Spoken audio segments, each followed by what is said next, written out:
Good evening, all of you. In the last class, we have dealt about the cutaneous respiration which takes place through the skin. Next, today we are going to talk about buccopharyngeal respiration. So, this buccopharyngeal respiration takes place in the frog when it is present on the land, and also when the frog is floating in the water with its snout kept above the level of the water. Here, the parts which are involving in buccopharyngeal respiration are external nerves, nasal chambers, and internal nerves. So, the air from the outside enters into the external nerves.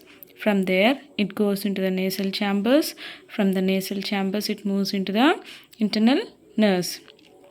So, here the deoxygenated blood which have to move out flows from the internal nerves into the nasal chambers, from the nasal chambers to the external nerves, and from there it goes out. So first the external nerves gets opened wide, then the environmental air or the oxygenated air enters into the nerves. So immediately as the air enters inside, the sternohyal muscles starts contracting.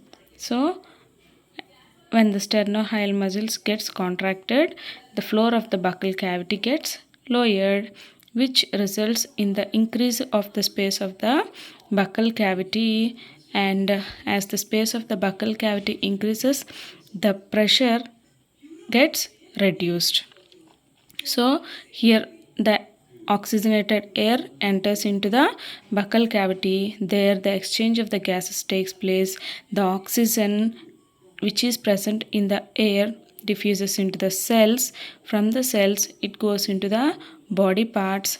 Okay, that means it is distributed into the cells from the buccal cavity. At the same time, the carbon dioxide which have to move outside from the cells, it moves into the air which is present into the buccal cavity.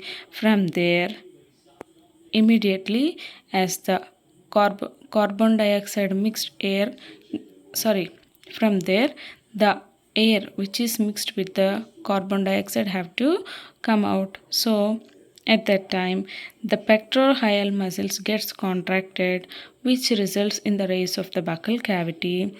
Immediately as the buccal cavity gets raised, the buccopharyngeal cavity, the inner space which is present in the buccopharyngeal cavity, gets reduced, which results in the increase in the pressure of the buccal cavity. Finally, which results in the expelling of the carbon dioxide mixed air. So this is pharyngeal respiration, and we shall talk about the pulmonary respiration, that is the third type of respiration which takes place in the frogs, that is through the lungs. We shall talk in the next session. Thank you very much.